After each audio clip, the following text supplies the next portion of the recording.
Salve, salve! É muito bom ter você por aqui e é por isso que antes da gente começar esse conteúdo, primeiramente vou pedir para que você deixe o seu like e confere se você já está inscrito aqui no nosso canal, para que a gente possa continuar produzindo mais conteúdo e entregando realmente algo de valor para você.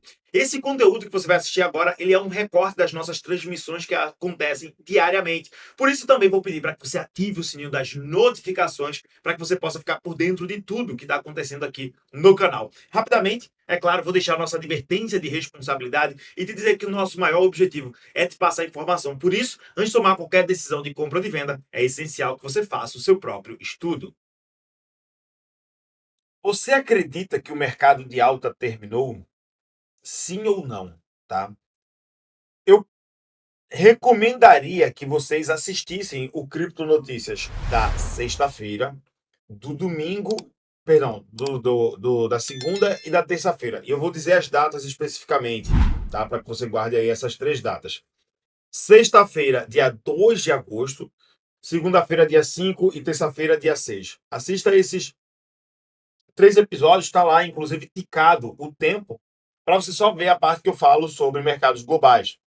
Na sexta-feira, se você for olhar em termos de YouTube, nós alertamos antes do desastre da Nikkei, nós alertamos que nós veríamos um impacto agressivo acontecendo por conta do Japão.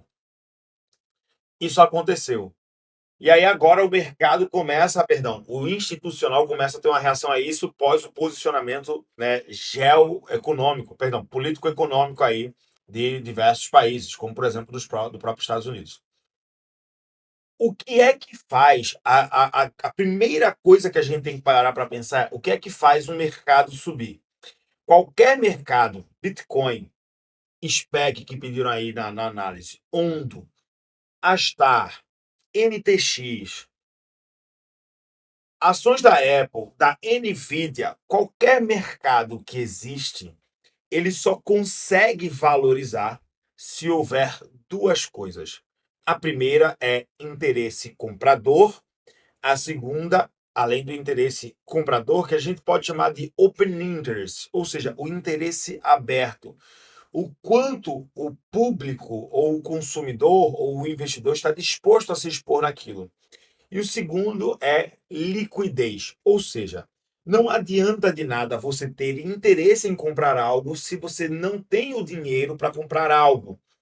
Você até pode entrar numa loja da Porsche e admirar lá os bólidos que estão disponíveis dentro do pátio e ficar lá lambendo os carros. Contudo, você não vai conseguir fazer a compra se você não tiver dinheiro. Então, necessariamente, a Porsche ela não vai conseguir ganhar dinheiro na venda dos seus carros se o público não tem liquidez para isso. A mesma coisa é dentro de qualquer mercado. E aí eu pergunto: vocês acreditam que nós encerramos o mercado de alta? Sim ou não? Comentários aí. Ednei Pereira diz o seguinte: Felipe, tem gringo falando que o mercado já terminou a alta e o Bitcoin vai voltar aos 20 mil dólares. Você acredita nisso? Não. Normalmente, em um cenário como nós temos agora, que é um cenário onde a gente vivenciou o último bull market, que foi impulsionado pela pandemia, depois nós sofremos a nível global com a inflação. E essa inflação ela precisou ser contida com o aumento das taxas de juros, nesse caso dos Estados Unidos. Esse aumento das taxas de juros causa uma crise de liquidez. Porém, a impressora norte-americana ela já está ligada novamente. E aí, não importa, gente, não importa o que eu acho, tá, Ednei? O que eu acredito é porcaria, é bosta. Por quê? Não adianta o que eu acredito se não é correlato aos fatos. Então eu vou apresentar aqui os fatos para vocês, os dados que nós temos, e então nós vamos mensurar aqui. Eu vou entregar 4 pontos que são essenciais para que você sozinho tome a decisão se nós teremos uma continuidade do bull market ou se nós veremos o mercado crashando, ou seja, estaríamos mergulhando em um novo bull market. Primeiro ponto que eu quero mostrar aqui para vocês é o seguinte: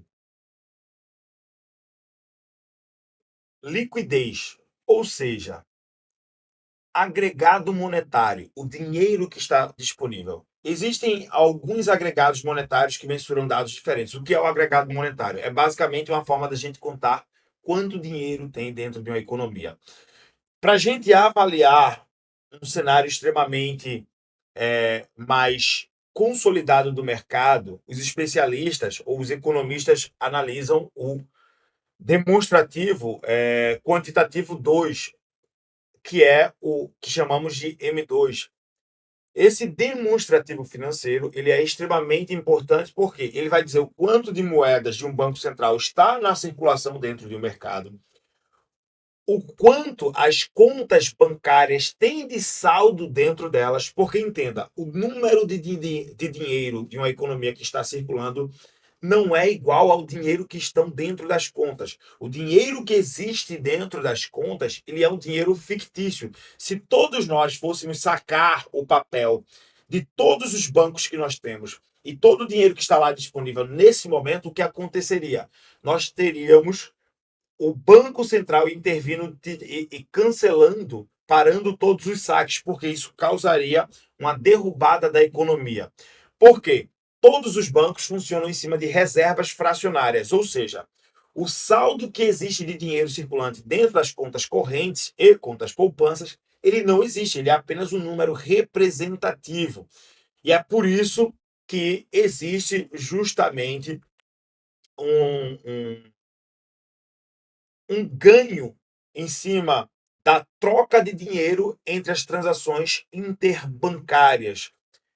E é por isso que o banco ele te paga, se você obviamente pegar um produto dentro de um banco, como por exemplo um CDB, o banco ele te paga para que você deixe o dinheiro lá preso com ele, por conta das reservas fracionárias. Então, o demonstrativo quantitativo 2 ou o M2, ele fala sobre o quanto de dinheiro tem em circulação, ou seja, o quanto de papel moeda está dentro da economia, o quanto de saldo existe nas contas correntes de um banco, dos bancos dentro daquela economia também, daquele país, e também os saldos dos títulos de dívida que podem ser liquidados em prazos curtos, como, por exemplo, aqui no Brasil a gente tem aí, né, títulos da renda fixa que são liquidados em D+1, em D+2, né, ou seja, você solicita hoje, sai amanhã, solicita hoje, sai daqui a 2 dias. Então, ele pega todos esses títulos ou todo esse dinheiro que pode ficar disponível de curto prazo e coloca para a gente mensurar. Esse aqui chamamos de M2. Nós temos aqui, então, o M2 do dólar durante todo o seu histórico. O primeiro ponto que a gente precisa entender é que desde 1959, quando esse índice aparece, esse dinheiro ele nunca deu ré. Ele sempre foi para cima. Com alguns intervalos onde a gente tem uma curva, essa curva ela está alinhada ao aumento das taxas de juros e depois a redução das taxas de juros. Nós não reduzimos as taxas de juros. Porém, percebam o seguinte, vou deixar de 2010 para frente. Olha só, nós tínhamos um total de saldo de 8,589 bilhões de dólares, ou seja, 8.589 bilhões de dólares não existe, né? 8,5 trilhões de dólares era o que existia lá em 2010, maio de 2010. Essa faixa cinza aqui, ela demarca a expansão quantitativa por causa da pandemia. E perceba que a gente tem um saldo ali de aproximadamente 15 trilhões no início, 15,3 trilhões no início de 2020. E nós vamos para basicamente 21,7 trilhões de dólares circulando em março de 2022, quando a gente então começa o bear market, porque a partir de maio os Estados Unidos começam a conter o dinheiro subindo a taxa de juros. E a gente vê o índice chegando ao seu menor nível em 20,7 trilhões de dólares lá em abril de 2023. De lá para cá, nós já estamos aí com um total de 21 trilhões de dólares, ou seja, o dinheiro ele voltou a expandir. Essa parte aqui, esse primeiro ponto, Ednei, que eu acabo de trazer, o dinheiro ele está voltando para o mercado, só que as taxas de juros, como a gente já sabe, elas ainda não reduziram. Porém, além das taxas de juros não terem sido reduzidas até agora, perceba o seguinte: injeção de liquidez, Estados Unidos irá recomprar 50 bilhões em dívidas em 2 meses. O país que agora deve mais de 35 trilhões de dólares apertava a política monetária desde 2022, o que eu acabei de falar por causa da alta dos juros.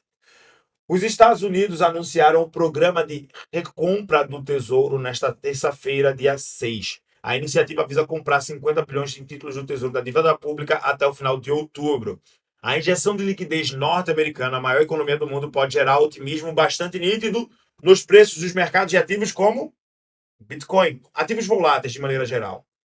Além disso, o movimento acontece em meio a um aumento de possibilidade de corte de juros do Banco Central norte-americano, Fed, que se espera que anuncie em setembro, né, de forma mais não especulativa, o corte de juros. Porém, a gente pode ter uma reunião emergencial que haja essa taxa sendo reduzida antes da própria reunião em setembro.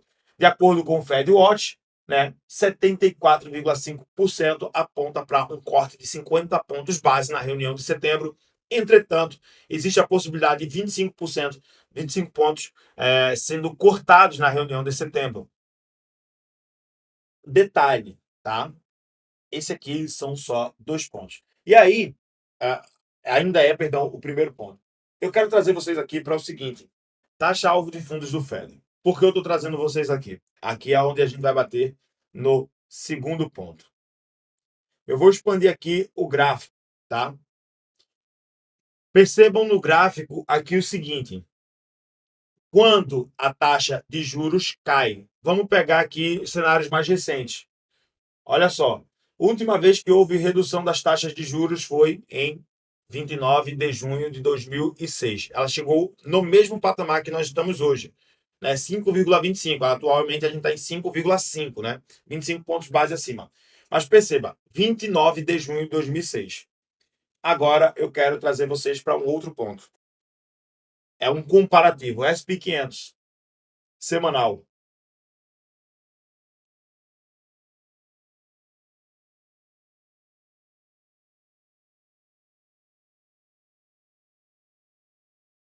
Aliás, eu vou ter que colocar aqui no mensal, porque vai ficar mais fácil da gente achar isso, tá?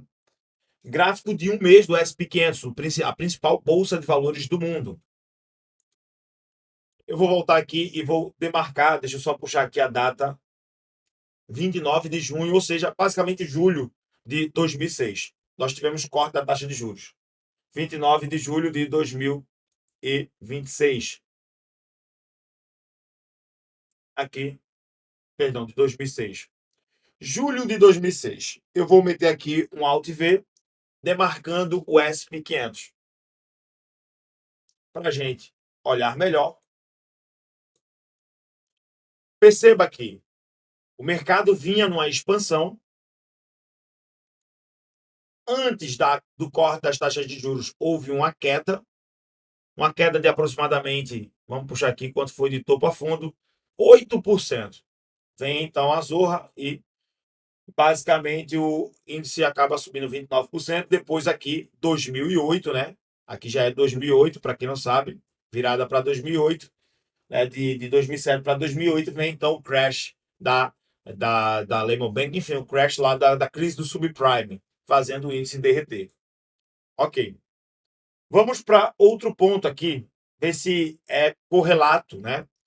Vamos aqui voltar para quem lembra da bolha das .coins, né? A bolha das empresas de tecnologia lá do início dos anos 2000. 16 de maio de 2000. 16 de maio do ano 2000.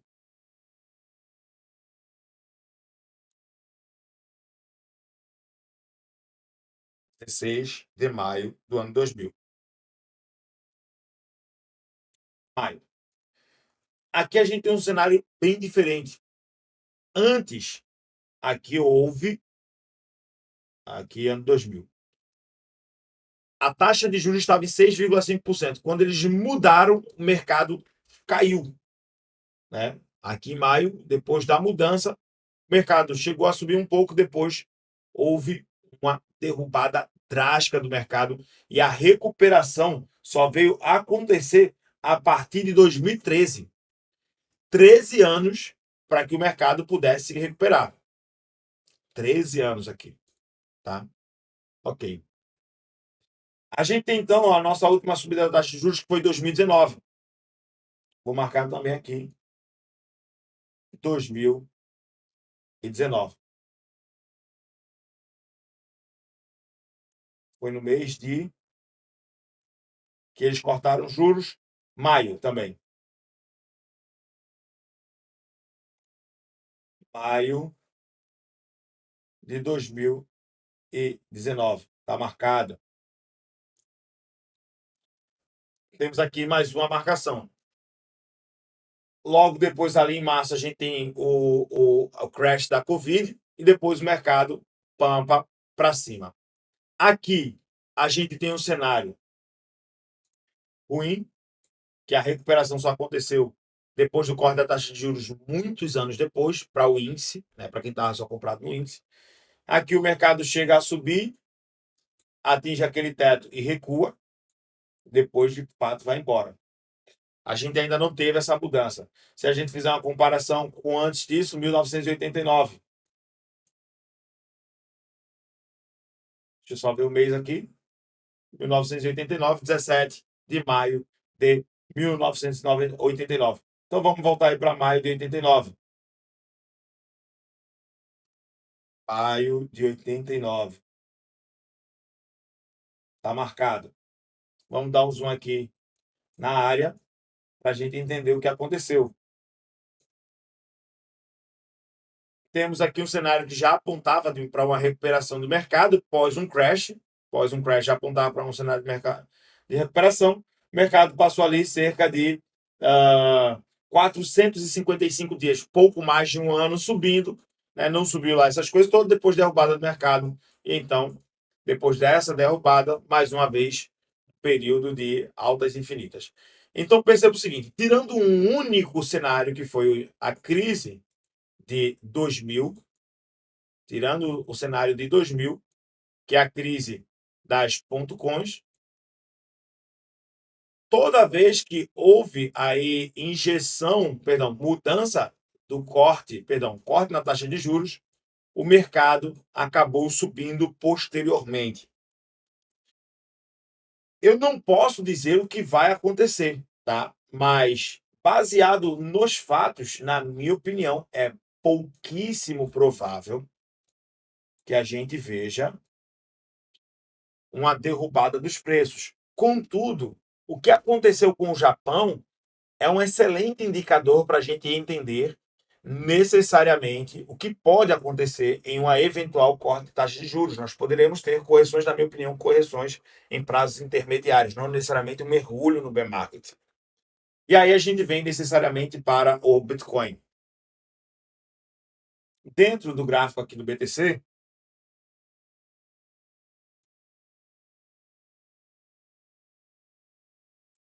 vou até fazer questão de inverter o gráfico.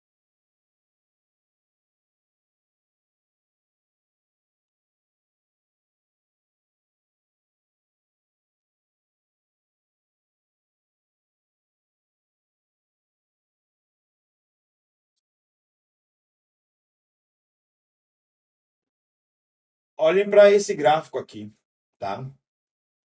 Isso aqui é o gráfico mensal do Bitcoin, tá? Se a gente está vendo de forma simples, a gente está vendo que esse suporte aqui está sendo testado. Na minha leitura, esse suporte está prestes a ser perdido. Até podemos fazer aqui movimentos de novo nos 47, tá? Antes da perda do suporte. Agora, na moral, a minha opinião é que é pouquíssimo provável que a gente estivesse entrando em bear market. Pouquíssimo provável, tá? Vou até demarcar aqui essa região como a região de estrutura aí do mercado. E, na minha leitura, expansão quantitativa, o dinheiro voltando a ser impresso. Estados Unidos recomprando o título das dívidas norte-americanas, precisando imprimir mais dinheiro, liquidez, interesse comprador, o movimento institucional como a gente nunca viu antes dentro do mercado cripto. Eu deixo agora a pergunta para vocês. Vocês acham que o Bitcoin recua para os 20 mil dólares? E se o Bitcoin recuasse para os 20 mil dólares, qual seria o comportamento de vocês? O que é que vocês fariam? Tá? Mas aí fica ao seu critério que vocês vão, enfim, colocar na tese de investimento aí de vocês. De coração, espero que você tenha gostado desse conteúdo. Se você gostou, confere aí se você já deixou o like, está inscrito no nosso canal. E rapidamente, um convite para você conhecer o nosso Census Script. É o projeto onde basicamente você vai ter acesso à minha carteira de investimento a longo prazo e também todas as nossas operações em mercados futuros. Sinais de compra e venda que a gente manda lá diariamente. Além, é claro, de um curso completo para que você aprenda a como operar, como proteger o seu capital e, claro, criar uma carteira de forma exponencial para os seus ganhos. Bom, mais uma vez, muito obrigado por você ter estado